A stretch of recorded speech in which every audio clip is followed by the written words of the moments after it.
Welcome, citizens of the globe, to the Frontend Heroes podcast, where we discuss all things villainous and heroic about the front end of software development.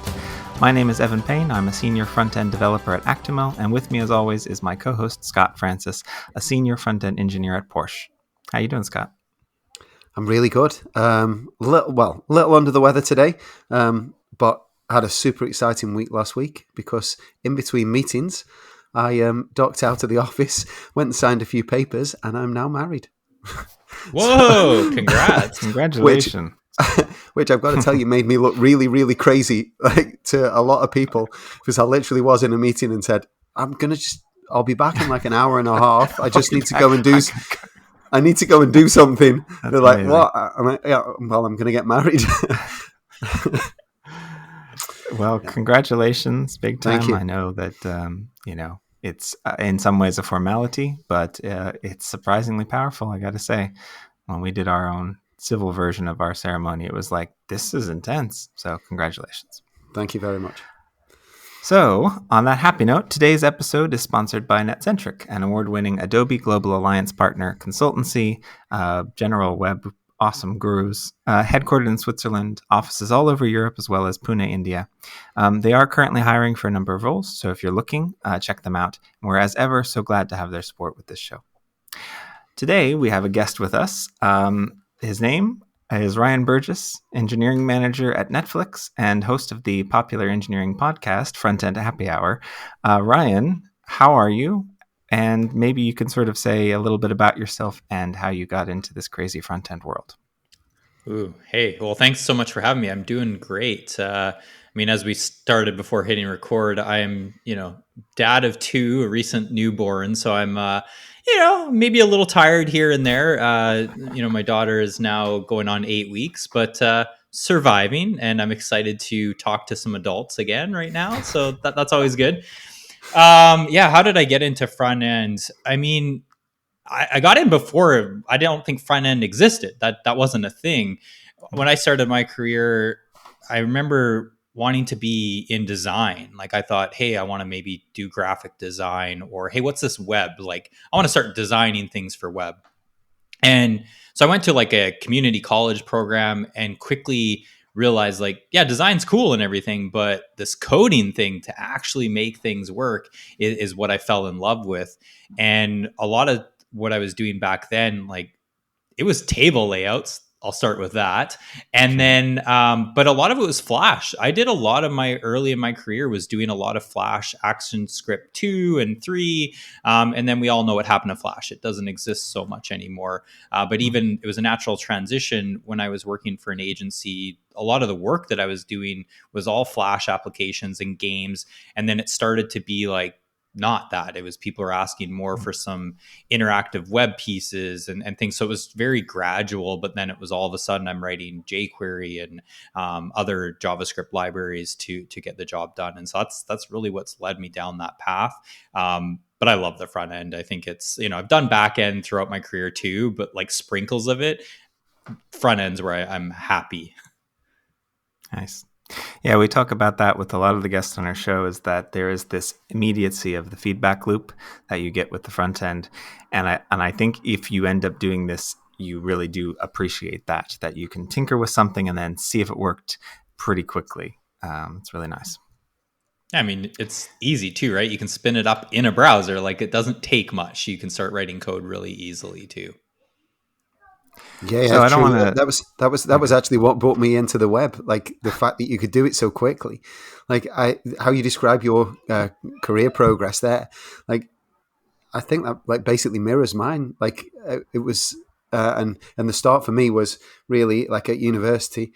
Someone just showed me like Hello World HTML page, and I was like, okay. Yeah, like this is a good idea. This is I'll pay attention to this. I was similar to you. My sister's a great designer, and I always wanted to be, but that kind of I wasn't good enough at that, or I didn't ever feel like confident enough at that because it was so subjective. And as soon as I saw like you can actually build these things, like somebody else can do that for you, and you can build these things, I was hooked. Yeah. I And I mean, remember. you can also like learn that way too by manipulating other people's things, right? Like, Yeah, wow, this website's cool. I can like pull apart things and, inspect them and learn as I go, which is pretty cool too. yeah, Yeah, for sure. I remember when I was like 11 years old or something, maybe a little bit younger. We had the first computer classes at our school, second grade or third or something like that, and there were two programs that they had us kind of working on to sort of start to learn stuff. One was Logic, I think it was called. It was the one with the turtle where you'd type in a series of commands to make the turtle draw stuff, and you could pick up the pen, drop the pen, turn X amount of degrees and all that. For me, that was very similar to backend, where you had to think through what you were going to do and plan it out. And you could try it, but you weren't really supposed to. You're supposed to like go through the whole sequence and then execute it so you draw this perfect kind of mandala shape. Then they also had this program called HyperCard, I think. But basically, it was like you were making your own little like website flash stuff. You'd have one card and then you could draw with like MS Paint style, whatever you wanted on it. And then you could highlight certain areas that were clickable that would take you to another card in the stack.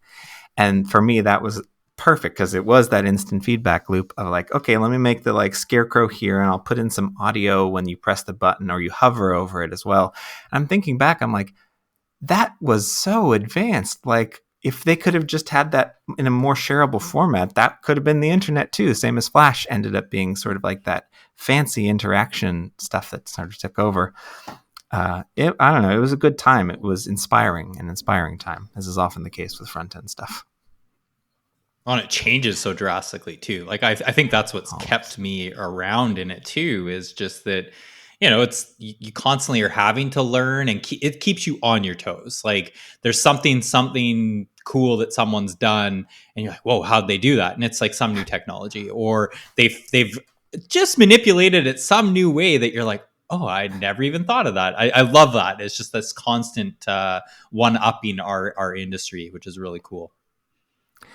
I want to touch on that actually. So the title of this episode, not that it always matters, is Professor X, and it's yet another X-Men reference and yet another slender thread connecting our guest's area of expertise to this superhero motif we have going. But it is this idea of being a team leader, I suppose, and you as an engineering manager. Um, I have many questions about it. I've sort of saved them and not talked to other engineering managers because I knew you were going to come on and we could talk about this.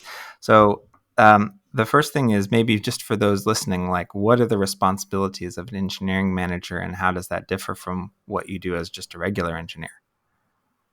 Yeah, that's a good question. I mean, as a joke, it's probably like meetings, like for real. Like I look at my calendar and I'm like, that's my day.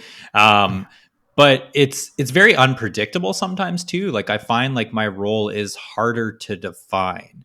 It's like I'm there to help make sure that my team has what they need, and that can be different forms of things, making sure that we're invested in the right areas of technology or the right projects work, how we're partnering with other teams, just thinking through a lot of these things, trying to be steps ahead. And that could even be hiring, right? Like making sure my team has what they need is literally having a team, or that, hey, we need more people or we need a certain skill set. And so some of those types of things are what I think about is my role's just different. It's like I'm not thinking so much deep on the technology levels, maybe in where we need to make some investments, but I'm also trying to encourage engineers to be thinking about that more. They're closer to the problems than I am, but I'm thinking about some of the, connecting the dots with building partnerships with other teams or investing in the hiring, recruiting, networking, all those types of things. So it's really hard to define. I truly believe that my job is just a mix of things. And one thing I always think of being back to being an engineer is context switching was not a good thing. And like I think many engineers will agree, it's really hard to context switch and it ends up really slowing you down. You want to really keep heads down on what you're working on. As a manager, it's constantly switching gears. It's I'll walk into like, well, I mean, right now it's all virtual, but like going into one meeting might be like some deep project level, then going into the next might be a one-on-one with an engineer. Those are two different things. Engineer might be leaving, might be like, hey, I'm putting in my notice. You're like, Oh, I didn't expect that. So a lot of context switching. So at a high level, that's where I would say I'm kind of bucketing as a definition there. I think that's Yeah. I think that's super interesting. I mean, I was thinking about this last week, and I've recently started a new company, and I've gone there as like a senior front end engineer. And actually, during the recruitment process, I talked with one of the guys, and they actually said, like, what job title do you want? And I didn't really think too much about job titles, and said, oh, well, senior front end. Okay, but actually, I'm an engineering manager. I'm exactly what you just described. I'm exactly what you described, and I was wondering, like, how you deal with, like, taking a step back from the code, like, because to me, like, at the moment, because it's a new product, there are other people on the team who could, like, take a lead on, like, actually creating things, but at the moment, I'm like, no, I need to know. I need to know the code, but at the same time, I have all of these meetings and all of these different things to do, and I still want to slot in. And I realize that, like, this time is coming to an end. I will not be doing the code. It can't happen. But that kind of worries me that I'm, like, taking a step away from the actual coding, like, side of things. So how do you deal with that, or I how have did you deal with it? so many thoughts on this one. I mean, so much so, like I just recently, I feel like it was maybe a couple months ago, I started doing these like little video snippets for like engineering management and like, and I mean like little, I want to make them short and sweet. They're like a minute, 2 minutes max. And one of the first ones I did was saying engineer manager should not code. And I do actually believe that a lot. And I made the mistake when I first moved into management that I was trying to, it sounds very similar to you, Scott, is I was trying to do both.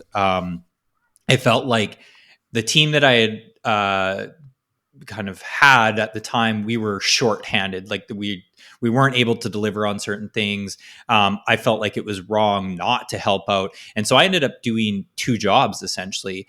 And I moved from being an engineer to a manager in that company. So it was what I ended up realizing was I'm not a good engineer and I'm not a good manager because I'm trying to do both. And what I really should have done is cut the ties with the code as quick as possible and focused on being a manager and being a manager for my team. And yes, that might have in the short term, we might have faced some pain where we couldn't deliver on some things. I needed to prioritize and make sure, like, and talk to my partners and say, like, hey, we're not delivering on this because we're delivering on X, Y, and Z first. And like, instead of me just trying to pick up the slack and do it, I should have been focusing my time on hiring and, focusing my time on being there for my team. And then also delegating. I think there was also things where I knew the code base probably the best out of anyone because I was so familiar with it. And it just felt like, oh, I can just jump in. I'll be faster just doing this, which may be true still in the short term.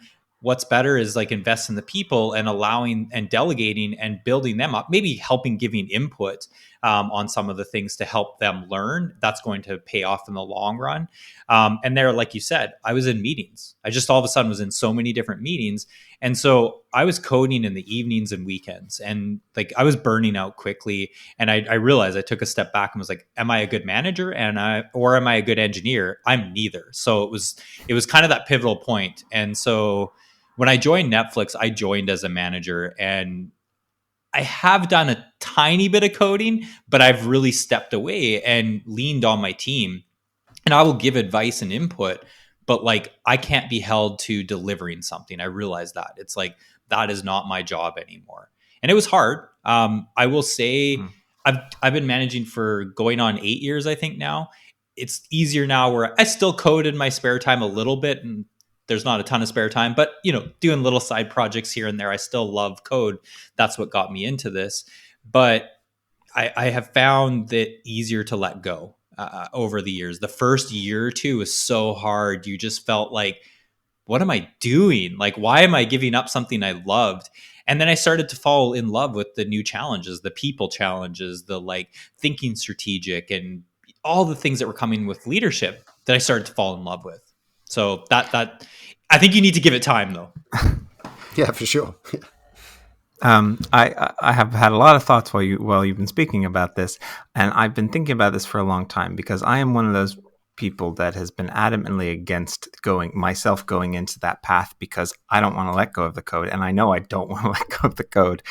At my previous company, I kind of like walked the line, and I was doing some management, people, person to person management. And I could do the team lead stuff and etc. And I am pretty good at the business side of things. I think on my feet really well. I can be in those concept meetings and state the case. And as a senior, you're generally already doing the architectural style thinking, which is abstract thinking and is abstractions upon abstractions. But I don't personally feel like I can handle not actually doing the coding part. But then, you talking it through doesn't change my mind necessarily, but it does make me think, okay, that this is just another level of abstraction.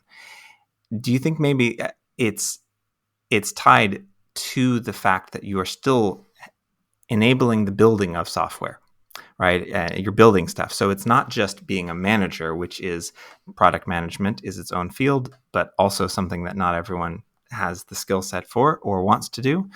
But this is engineering management. This is we're working. You're facilitating the team and all the other moving bits to actually build something tangible with software and computers. And maybe that makes the difference of scratching the same itch, building the same things. It's just another layer of abstraction on top. I like that you put that. I hadn't really thought of abstraction because you're right. Like when I moved into management, I was doing like a lead front end engineer role before that. And so you're right. Like I was doing more architectural, probably more meetings than I was as just like as a senior engineer. It was like you're just more and more meetings came into play. And so I was doing less coding, but I was really still thinking technical and I wasn't having to do, actual management things like hiring or dealing with people's salary, all that stuff that comes with management. Or I mean, you are helping people grow. I was going to say not helping with growth, but you're still helping mentor people in that way. But yeah, when I moved into management, like I always think about it now, like that you said that is, yeah, I'm still close to building something. We're still as a team, like I'm helping enable that. Like if you were just like, hey, Ryan, go be a manager of, I don't know, like just something like you even said, product management still is cool because you're creating something. Yeah. But even design, like I talked about earlier, Scott, you said too, you like design. I don't know that I would be as happy being a manager of designers. I'm close enough to the technical discussions and I can use my knowledge of like what are some things that we need to be thinking about. Like it is so abstracted, like where I may not even know what the deep technical things that we're working on right to this day because things have changed so drastically. But I can be like, well, have we thought about this? Or, well, what happens if we, cut a corner here and like ask the right questions to help enable that? And to me, that is still things I enjoy. I'm still close enough to the technology, but far from it, right? Like but you're still connected. You're not completely managing something that's just outside of the field. Yeah, and excuse me. I think that the key thing there is like that getting some enjoyment. Like you're in a sprint review and you've developed your team's developed a new feature. Like the key there is like taking pride in that, even though you may not have coded, but like you're still delivering something, and you're still like, and you're still proud of the people that have actually done it. The way I was kind of trying to think of it was, if there's people who are actually doing the code while I'm not, they're doing that because I left some space where I used to be doing it, and now there's space for them to be doing it, and eventually, like they'll move along, I'll move along, and and people will get the same enjoyment from the coding thing that I did. So yeah, I definitely think that taking pride in the team is something that's that can kind of make it easier, like to let It's go. rewarding. Like it definitely is when you see like your team deliver something, even though sometimes you're like, I didn't do anything. Like, cause it's like, it's less tangible, but you're proud, you're excited. Like this is what we delivered. And you saw some of those obstacles or you were in some of those conversations of challenges that you all were dealing with. And yeah, it's still rewarding in itself. So I think the next logical question here is then, if you're not doing the coding on the day-to-day basis and you don't have that much time for side projects, I mean, not everyone has that chance. I mean, plenty of people ask me like, how do you do stuff? Because I do some stuff on the weekends, and frankly, it's just because I'm up a few hours before the rest of my family and I can do it then. But that keeps me up to date. Even though I'm coding every day, I still feel that need. So how do you balance that when you're not coding every day because you've got other responsibilities? Yeah, that's always been one that I don't know if I ever have the perfect answer for either, because it's one that I want to stay like fresh or up to date. Like if I wanted to go be an engineer again, I think I could do it. I would be rusty. Like, don't get me wrong. I'm off my game, right? Like, it's like I'm not as, but I think I would pick it up again. And what I've done to always stay up to date on is sometimes even just the conversations with your team is like, cool. Like, let's, like, I'm interested in it, right? Like, this is coming from a perspective. It's not like I need to know what you're doing. It's more like, oh, that's really cool. How did you do that? Or like, let's talk through that, because this is how I got in this industry, is like loving all those things. Doing the podcast too, like honestly, that to me has always been one. It's sometimes a forcing factor to just have a conversation about some of the latest and greatest technologies, or if we're talking about something I'm like, oh, I haven't even dealt with that, I might spin something up just to play with it, so that I'm getting like a little bit of that feedback to understand like what are we actually talking about. So that those have been good. Reading posts, like, to be honest, sometimes even Twitter is like a great one. Is like people start talking about something that you're like, what is this? I have no idea. I need to go look at this. So to me, it's just like that interest is still there, but it is harder, I gotta admit, to like say, oh, I'm gonna go dedicate like an afternoon or 4 hours to go build something. Sometimes it might just be half an hour just playing around with it, and it's enough to understand and to have a conversation about it, and then also know that that tool's out there. If you're like, oh, I need to build something, I'm going to pull for this. That's kind of been my mentality, and it's gotten harder, especially as being a parent. That's even harder. Like, I know when I first started into being a manager, I still had a lot of spare time in the evenings or weekends where I'm like, yeah, I could do some coding on the side, where I just build up my own projects and things like that. Yeah. Yeah, I mean, we talk about this frequently. I also think that it's really, it depends on what kind of learner you are. I have to do things by doing them and solving an actual problem. I don't get anything from following along with like a blog post, really. I can kind of like at least be introduced to the idea maybe, but I don't understand how that tool fits into my toolbox until I've used it to build something with. It's a weird thing. So everyone learns a little bit different. So for me, one of the reasons, again, and I don't want to harp on this, but one of the reasons I avoid the thought of going towards that management is I'm not sure I would keep my skills up to date at all if I weren't actively doing it. I mean, I've seen that when I've taken like no coding vacation times and things. I come back and I'm like, what even is Angular? Like, I forget everything. And yeah, it's a balancing thing for me. But it I'd does have come. to. It comes back to you though, Evan. Like you're Yeah, saying, you that's came true. off vacation and you're like.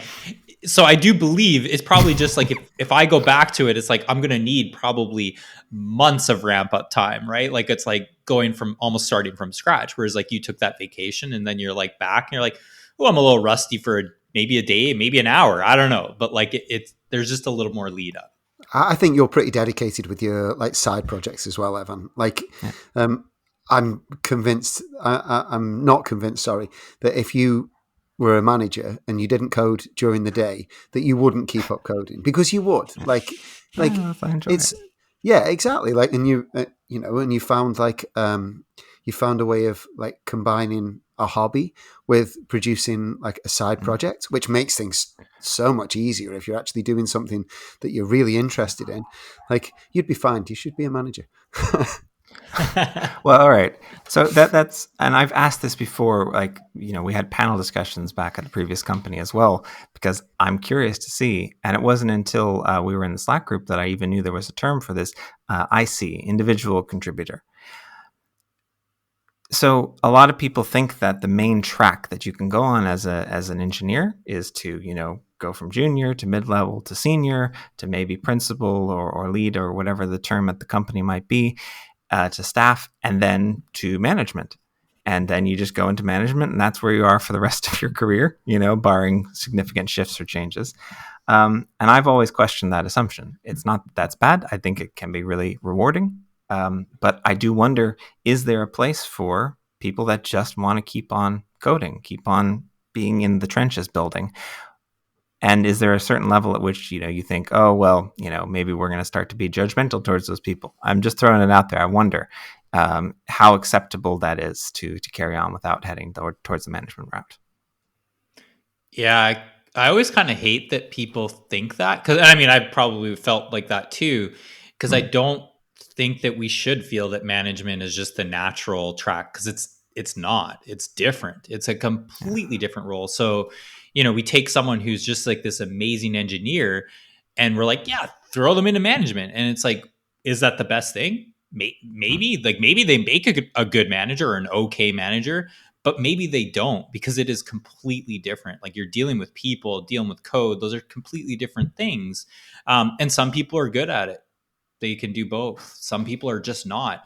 And so I do believe there are tracks of work where it's just like you stay as a very strong IC and you keep growing in that technical depth. And I mean, if titles matter, there are titles. Like, even at Netflix, we have something like a director IC. So there is director level engineers that they don't have direct reports. They're probably still in meetings because they're thinking about it more from a architectural. They're thinking very cross teams and like big broader changes that are happening at the company, and they're involved in a lot of those things. So they're thinking higher level. They are more abstracted, but they have gone down that technical track and stayed on it. And so I do believe that you can do that. And it's like, so why are we saying that you need to go down this people track of being a manager if you are like, your natural talent is just being a strong engineer and that's what you love and want to continue doing? I say reward that. Like, keep paying those people more money, get them doing the work, and that, and they can help influence others on the team too. So I think there is these two tracks of work, and it's okay to have that. And it shouldn't be that, oh, you want to progress, you just need to go to management. That to me doesn't make a lot of sense. No, totally. Like, you, and as a manager as well, surely that's like a dream that somebody like is super talented and has been in the industry for like such a long time, and they're your go-to person. Like, you can, they know everything. Like, and they want to keep on coding.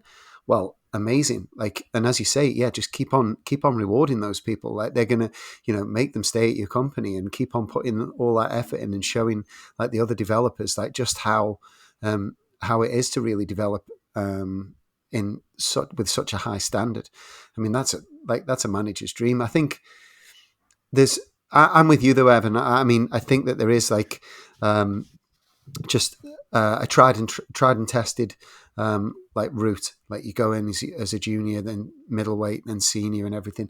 And I think that, and I've seen it even where people have said that like this person's like not giving any more. Like, they're not progressing. Like, as though it is a bad thing. You're like, well, maybe like this person's got like everything that they need. They feel rewarded every day by the job they do. Like, they don't desire like lots more money. They go home, they're super happy. Like, and what we need to like criticize these people for being like super happy with their life. Like, come on. And they're delivering, right? Like, there's nothing wrong with that. I've definitely met engineers on both the sides where it's like someone just wants to keep getting better and better and better, and then you have someone who's just like, they're just a strong engineer, and they're delivering, they're doing their thing, they're happy, and they see they're adding value. And I think that to me is like, even when I think about like money or titles and things like that, that's not really what motivates me or drives me. It's more like, I want to add value. As long as I feel like I'm adding value and feeling valued, and sometimes that can be in form of title or comp. Right? Like, if you're underpaid, that you quickly feel like, I am not valued. But it's not that's the motivation. Some people are motivated by that too, like where they're just like, I just want more money, like that, and that's okay. That's a motivation. That's fine. But yeah, like, we need to stop thinking like, oh, that person's no good because they're not like climbing the ladder. It's like, no, they're delivering and doing an amazing job, and they're happy. Like, that is great, and they're adding value. Yeah. I've also seen developers who are amazing. And I actually think, oh my god, like they would not really make a good manager. Like Yeah, they're not a people person. Like they right. should like they should like steer clear. I think they would be unhappy if they moved into some kind of management position. I've seen people do it and then they regret it. And I've luckily they moved back to being an IC. Like I've seen that happen too. Mm-hmm. No, but I like that there is, I think, and we shape our own culture here. You know, the reason we have these discussions is so that we kind of come to a consensus of what is acceptable and what's not. If we don't have these, then yeah, you're going to go off of the old business model, which is, you know, contributors up to management. But I like that companies are starting to embrace this new thought process of, well, there's going to be all kinds. It takes all kinds to build the stuff that we're doing. We're, you know, pushing the boundaries all the time.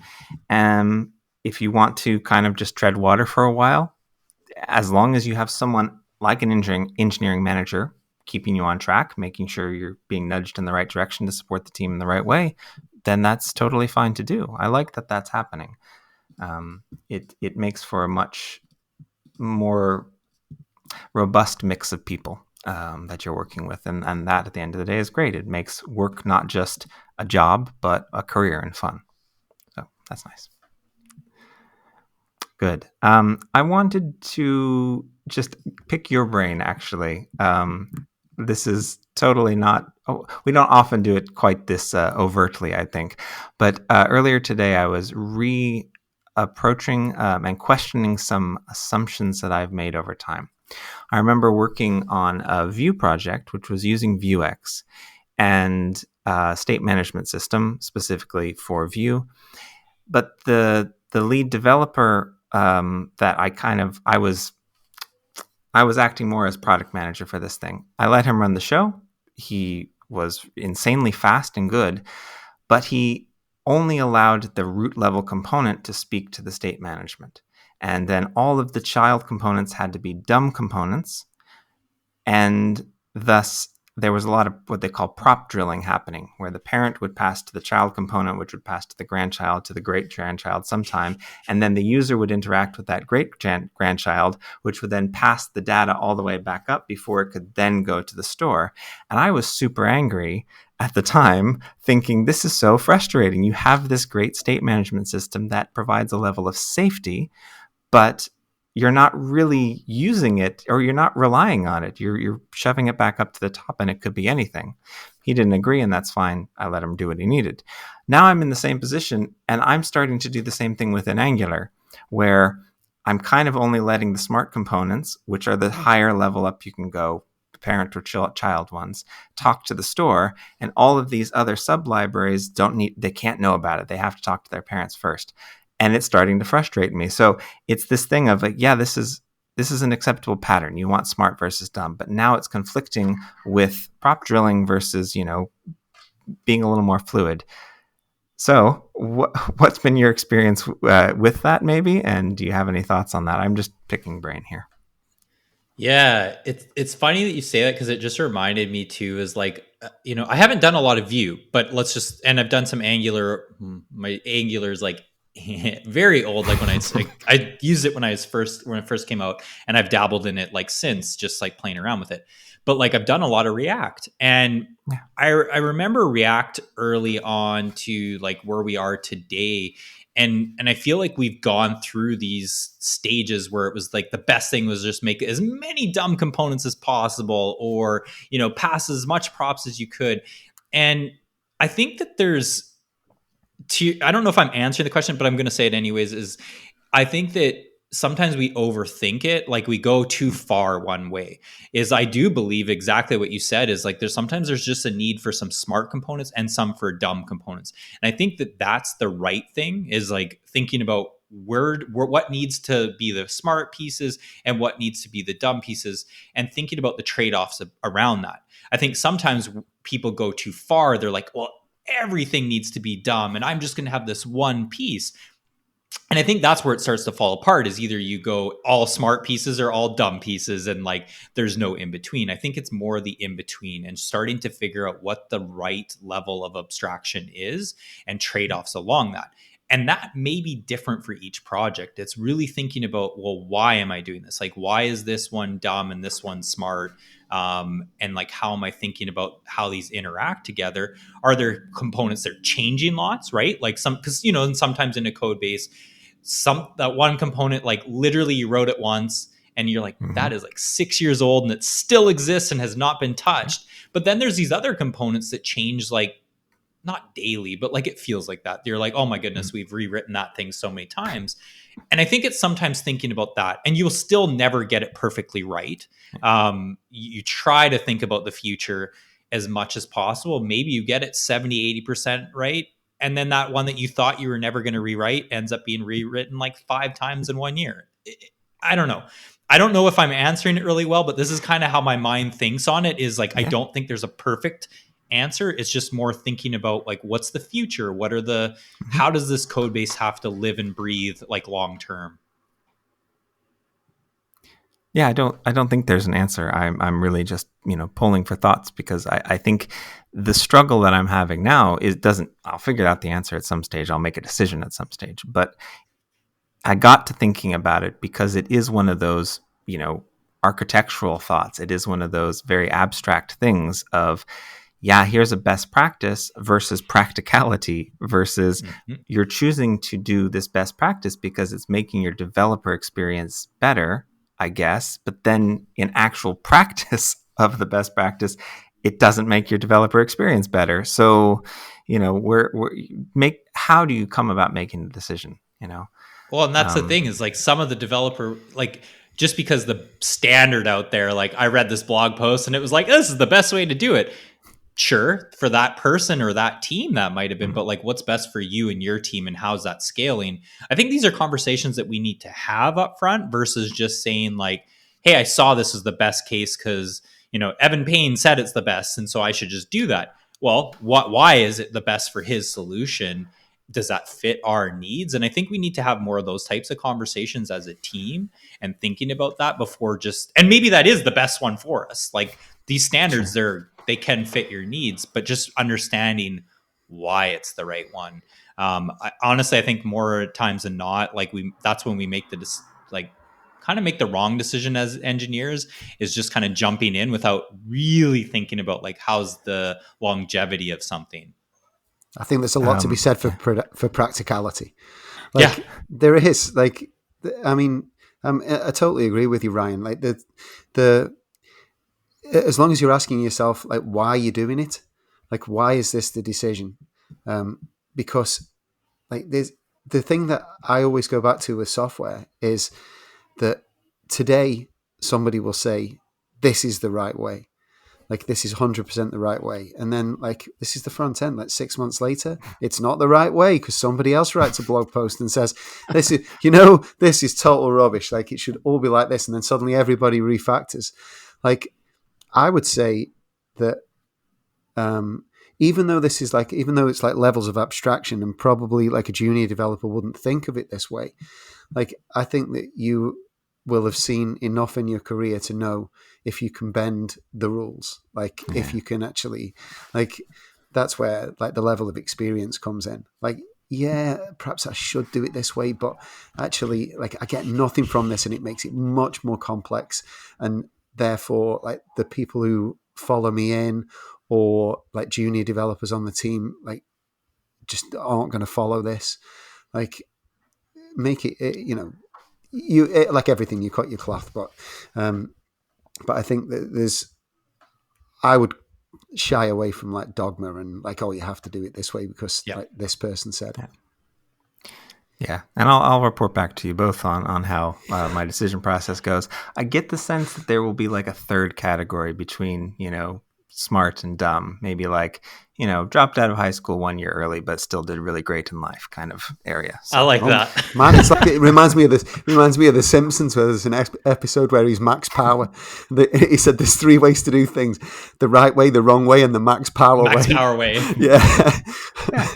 So that'll be the thing. Yeah, I've got the whole. And I think that's what we're saying is like, you kind of take those like extremes and find where they come together to make like the perfect solution for what you need. And honestly, if we didn't do that, you wouldn't have like Vue, because Evan, you would have Right. just gone with some combination. We wouldn't have Svelte because Rich Harris would have gone with some combination of what already existed. Our questioning these assumptions and pushing it is what makes the front end a cool place, and I'm standing on that hill forever.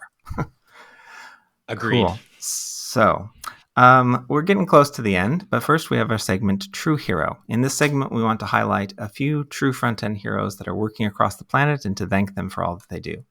So this time, Ryan, you decided to nominate someone that I know quite well from a distance. That's weird to say, but hey, this is the internet, and that's what Twitter is. You've chosen to nominate Jem Young, who is also a, I guess, engineering manager at Netflix now. Just recently, like he's on Woohoo! week 2 or 3. Week Was two. it 2? Yeah, yeah. So, please tell us a bit more about Jem and why you're nominating him for this. Yeah, Jem is like very influential in the front end community and has been for many years. I'll go back to like when we first met. I saw him speak at React Rally. I think it was the very first React Rally, Hmm. and that was the first time we met. He didn't know this at the time, but I was recruiting him. I like met him. I was like, this guy's great. I got to work with this guy. And so, yeah, I hired him at Netflix, and we've been working together for years. And so I've seen him influence people on his team, influence technologies in the community. He's an amazing speaker. Like I've seen him, give talks, and a lot of people have learned from him on front end masters, which is like doing his workshops. Absolutely. I think he's done some great ones there. He's also someone that I've traveled with to many conferences. So him and I've spent a lot of time together, and I've had a lot of opportunity to just see how he operates and work with him. And I've always been really impressed with just how much he's also willing to give back. Like he will spend Yes. time with you and to just try and help. And I love that. That's something that I love like to do, is like to help people and build up our community. And I've seen him do the same.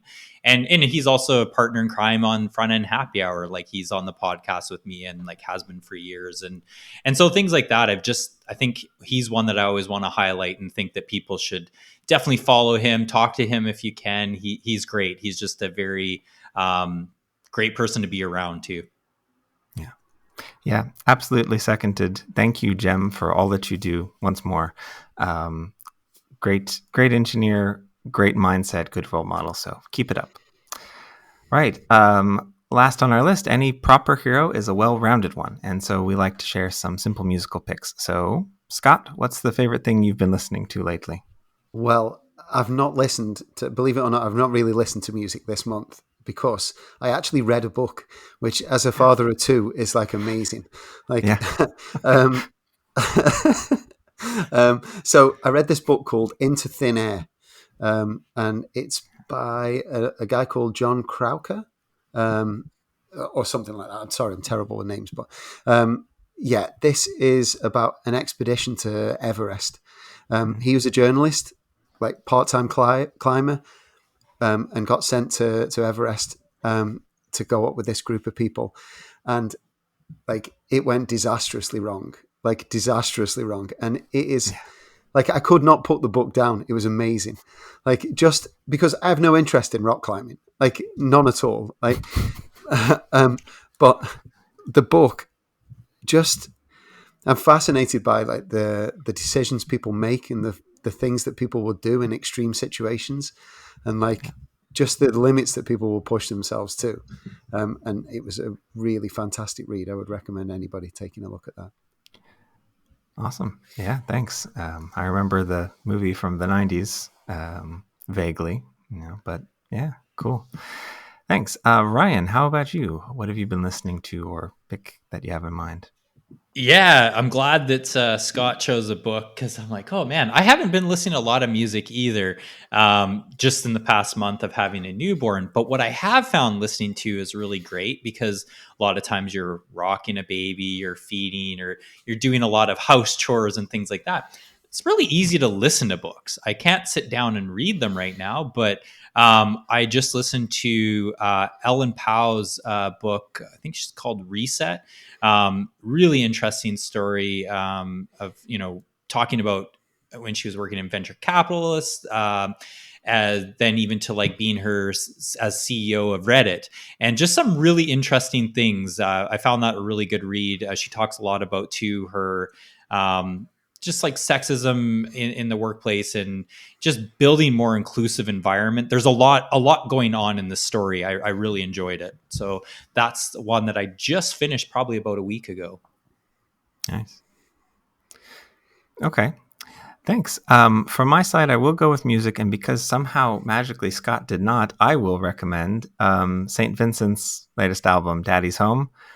I mean, talk about like a trip back to the 70s and a particular vibe. Like, there's some good stuff in there. And it's one of those albums that bears repeating. Like with a lot of her stuff, there's pretty performance in mind. You can see just from the album cover that there's a movie here. And apparently there is a movie here. It's not about the album, but like she's got some movie that's coming out later this year.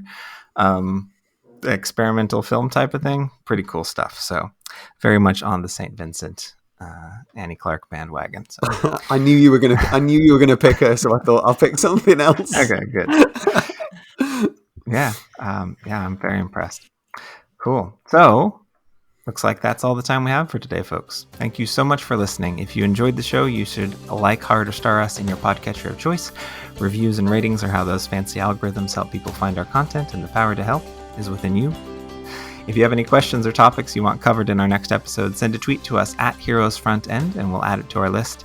Until next time, heroes, remember, with great front-end power comes great responsibility. See you next time.